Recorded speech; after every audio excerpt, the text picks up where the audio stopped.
अस्सलाम वालेकुम। आज मैं जो रेसिपी आपके साथ शेयर करने जा रही हूँ वो है चाइनीज़ फ्राइड राइस। इस रेसिपी के लिए जो चीज़ें मैं डाल रही हूँ वो आपको बता देती हूँ। सबसे पहले गाजर, बंद गोभी, शिमला मिर्च, हरा धनिया, चिकन के छोटे छोटे पीस पहले से बॉईल करके मैंने ऐसे श्रेड किए हुए, 2 अंडे, नमक, चाइनीज़ नमक, केचप, काली मिर्च, सोया सॉस और सिरका। इस रेसिपी के लिए मेन इंग्रेडिएंट जो है चावल पहले से उबाल के रखे हुए हैं मैंने। खानी शुरू कर दिया, ये तेल गरम हो गया। चाइनीज़ डिशेस जो भी होती हैं उसमें तेल हमेशा कम इस्तेमाल होता है। मैंने दोनों अंडे डाल दिए इसके अंदर।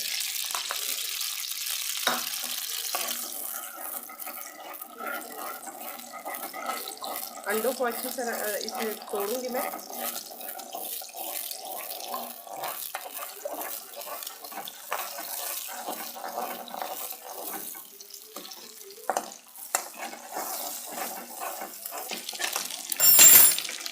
अब मैं इसमें डाल रही हूँ नमक। अब चाइनीज़ नमक डाल रही हूँ, तकरीबन 2 चम्मच। काली मिर्च में थोड़ी सी डाल रही हूँ।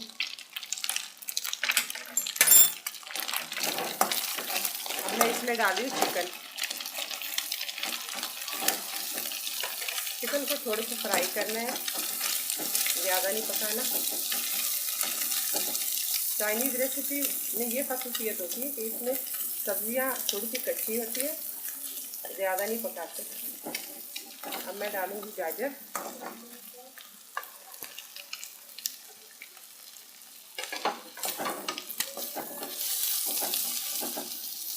तकरीबन 1 चम्मच सोया सॉस डाल रही हूँ, 1 चम्मच ही सिरका डाल रही हूँ। इसके साथ ही मैं शामिल करूँगी सब्जियाँ, ये शिमला मिर्च और बंद गोभी। कुछ लोगों को शिमला मिर्च पसंद नहीं होती तो वो स्किप कर सकते हैं, आपकी मर्ज़ी है आप जो सब्ज़ी डालना चाहें। लेकिन जो चाइनीज़ राइस होते हैं उसमें ये ज़रूर डाले जाते हैं। कुछ लोग काली मिर्च की जगह वाइट पेपर यानी कि सफ़ेद मिर्च इस्तेमाल करते हैं। सफ़ेद मिर्च की स्मेल और जायका बहुत तेज़ होता है, अगर ज़रा सा भी ज़्यादा हो जाए तो वो खाया नहीं जाता, ख़राब होने का ख़तरा ज़्यादा होता है।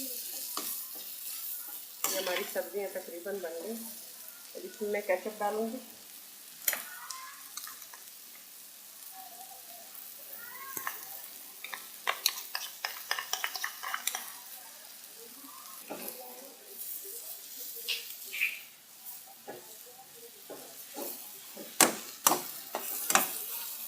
हमारी सब्जियां बिल्कुल तैयार है। अब मैं इनको चावलों के साथ मिक्स करूंगी।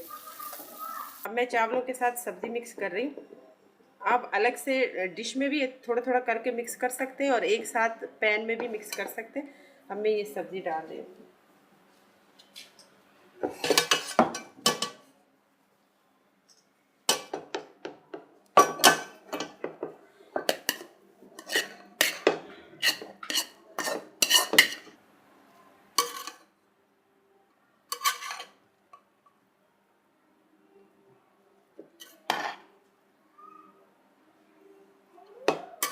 चावलों को आहिस्ता आहिस्ता से मिक्स करेंगे। चावल बहुत जल्दी टूट जाता है, ख़राब हो जाएगा, तो इसलिए थोड़ा सी केयर करनी होगी। बहुत ही मज़ेदार ज़बरदस्त कलर आ गया इसका।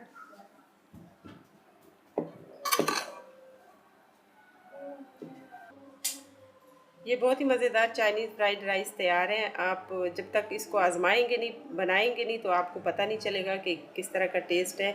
और फिर ज़रूर टेस्ट करने के बाद लाइक करें और सब्सक्राइब करना ना भूलें। शुक्रिया।